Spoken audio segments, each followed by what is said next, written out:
question or my background, I'll start, and anyone could type in any questions. I'm happy to answer them as we go along. My formal education, I started in my undergrad at Texas A&M. I was a business major there. After I graduated, I started actually at Lockheed Martin, where I worked for 6 years.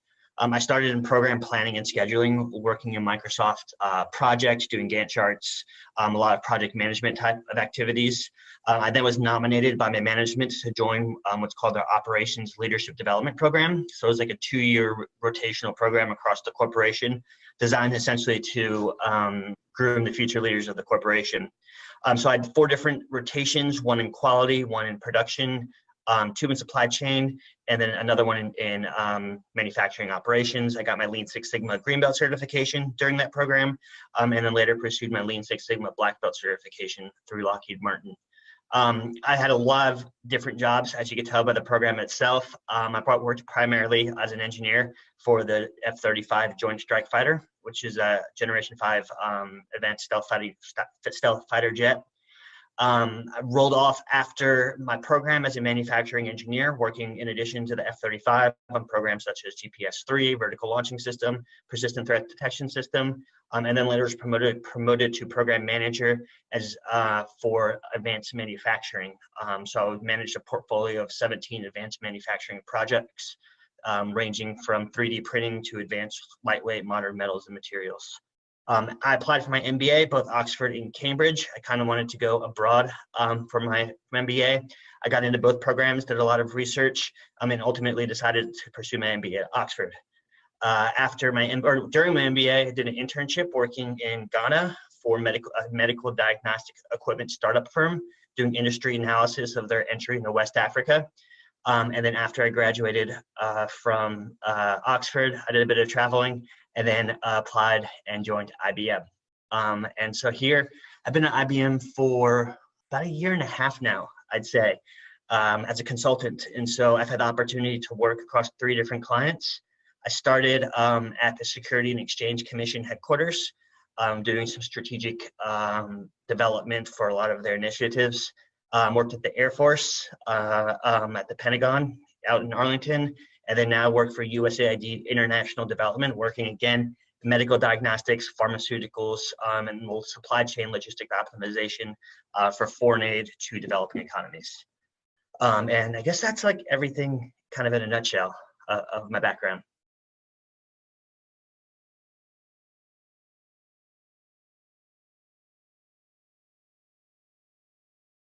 Really depends on the company, right? So different companies have different like expertises. Like even as at Lockheed, we had a consulting branch that was highly regarded in IT, right? So the first question was, what is management consulting? Essentially, if you're looking at it from an entry-level perspective, before you've really developed your specific niche, it's kind of like being a jack of all trades. So like you enter a different company or client, you have to understand their requirements and then build your approach strategically to be able to explain what you're going to do and then execute on that plan. So each problem is different. So the more clients and the more projects you work on and the more senior level people you work with, you tend to learn from that and implement some of those things with different twists for different companies. So I can't really say one specific thing that would define management consulting. I would say it's the umbrella for a lot of different type of expertises, given your background. So I have a Lean Six Sigma background, so I've been put on a lot of projects that required process improvements. Needless to say, though, I'm not doing that now in my current role. And the second question, I mean, I hate to say it, but for entry level, Excel and PowerPoint goes a really long way. Whether you're doing it for yourself or building stuff for other people, if you know your Excel formulas to automate a lot of processes that companies do cyclically, that goes a long way. PowerPoint, is a big key one too. A lot of people make PowerPoint slides, especially when I worked at the Pentagon and looking at the DoD slides, and they were just awful. To where you have a lot of text, just bullet points. There's a lot of resources for slides and template slides online to really enhance the visual aspect. As a consultant, you need skills like emotional intelligence because you're dealing with the client, right? You're supposed to please the client. So when you have appealing presentations and being able to articulate your solutions very simply, our skills as an entry-level consultants, are valued from that perspective, and that will enable you to move upwards. Basically, if your client likes you, it's going to help you overall within the company.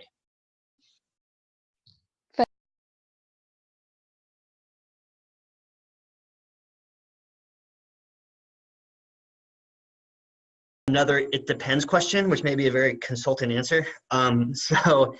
I've worked with very smart people who work in here who have history degrees, or who have, my actual undergrad background was in marketing, right? And I do zero marketing, political science majors, right? But that's not typically the norm to get in. Those type of people, so I guess there's a difference between getting in and succeeding in consulting, right? Succeeding in consulting depends on a lot who you are, not your educational background.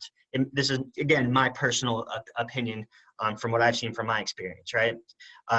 As far as getting in, you increase your likelihood to get accepted for an interview and for a position if you have a more traditional degree, maybe in a STEM field, in business, in economics, in finance, and those type of roles will open more doors from an opportunity to stand in. But to succeed, I don't see people with those degrees succeeding any further than people with, a liberal arts type of degree.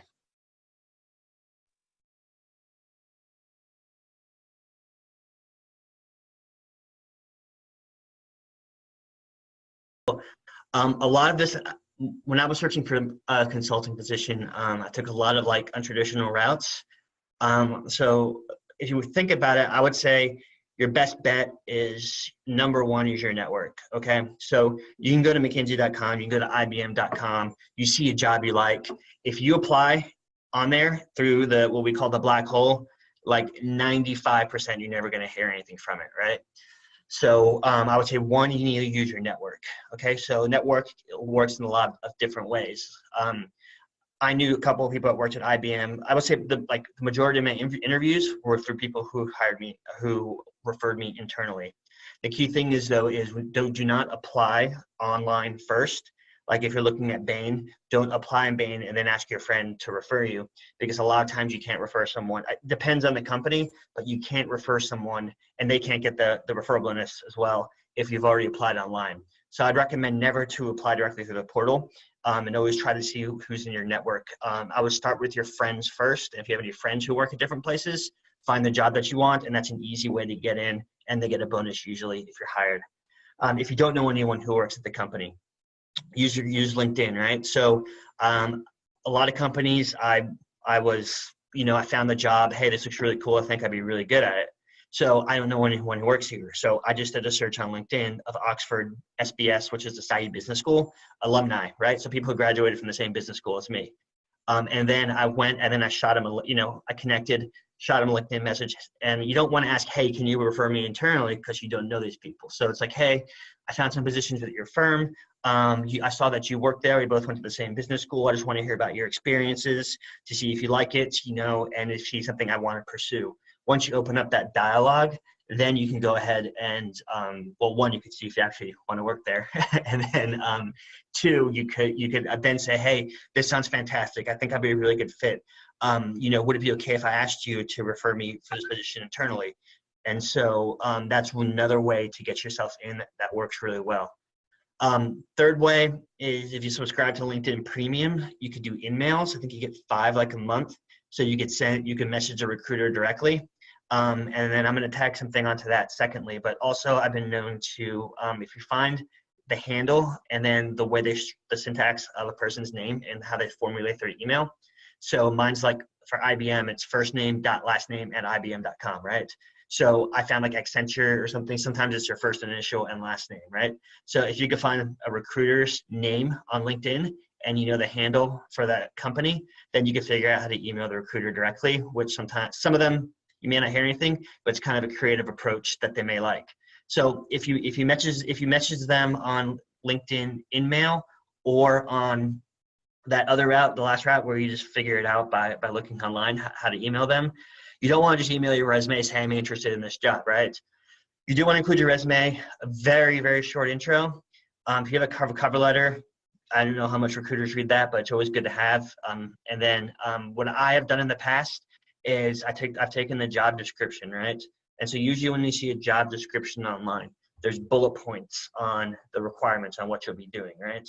So I would take those bullet points, pop them into Microsoft Word, and then write 2 or 3 sentences, little blurbs on how in the past you have done this.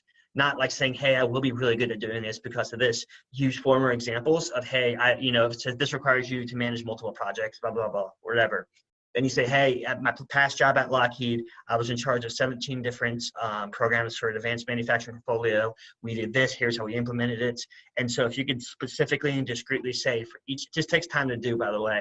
But you couple, for that, and then usually I would save that in a Word document. I'd put like for the header, put like their company logo in the top right, make it look kind of like presentable, kind of like what I was saying, make it presentable in PowerPoint, make it look pretty, and then that's what you would send off to them because it's kind of an unorthodox way to contact your recruiter. But that being said, I would say the best bet is your network.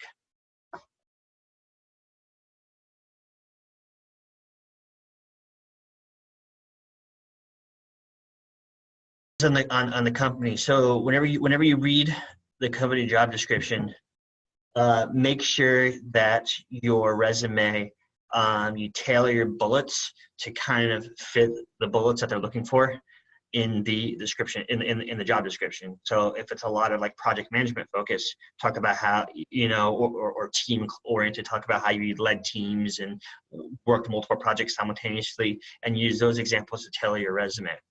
I would say keep your resume to 1 page, unless you have a ton of jobs and a lot of experience in publications. You could maybe go to 2 pages, but recruiters go through this pretty quick. And I think the go-to standard usually, and depending on what country you're applying into, is going to be a one-page resume. Don't use like a ton of text, but you don't also want a lot of white space. You want it, and also make sure there's no typos and everything is evenly spaced. In Microsoft Office, you can use a grid, like you could in the view section, you can click a grid so you can see how everything's lined up to make sure your job title, or your job company, your job title, all of that is, nice, uniform, and aligned. And then just kind of whittle it down that way. And like I said, I think the biggest thing would be to tailor it to the specific job position.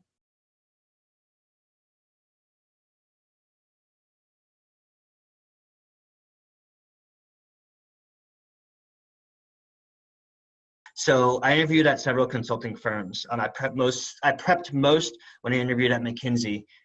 So that was where they have your fit interview, and then they have also your case. So like McKinsey doesn't so case interviews are like BCG does, and Bain, they do like interviewee-led. McKinsey does interviewer-led.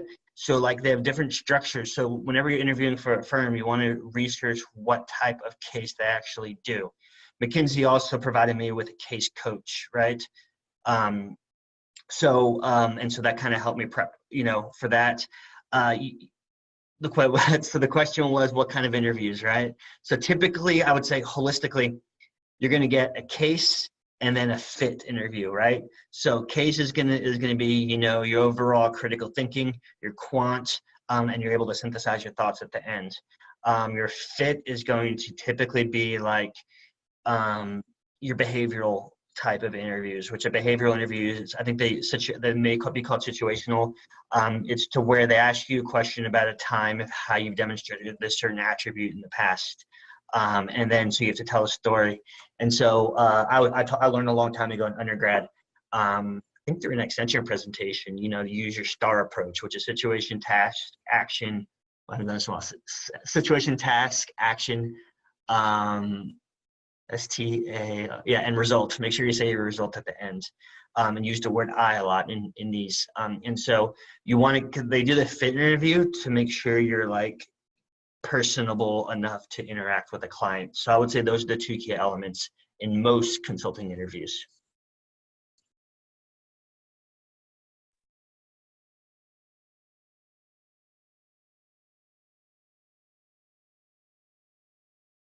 So approach a solving case, like I said, you're going to get it depends on what your background and your expertise is. If you're applying for an IT position where you're going to be coding, you might want, the approach may be a little different. From my experience, With the firms that I've interviewed with, I've used the 3CP method, which it's been a while. So that's what your competition, your consumer, your company, your product, and those are the things you would structure out. And then typically, I would say like 80% of the time, you're going to get a profit case, right? So when you do the quant, your equation is going to be profit equals revenue minus cost. Then you break up your revenue streams. You want to follow, if you can, a MECE approach, which is mutually exclusive, collaboratively exhaustive. When you're defining your revenue streams, and then also your cost, you're going to break up into your fixed and your variable cost. And then a lot of times I ask you, well, what other variable costs could you factor in, and things of that nature. And then you'll use those to construct your profit and then your recommendations and the synthesis. And so that's typically and then they'll ask you qualitative questions as well as, what do you think about this? And then, you'll also get like usually a part you're going to get like a chart or a graph you have to interpret and then use those numbers within your equations. And they're usually not that difficult when you're looking at them. I look at when I see like a histogram or a pie chart or any type of run or anything, you look at anything that stands out, your highs, your lows, right? And then you focus in on kind of like the outliers, and those are things you would dig into as far as your qualitative recommendations.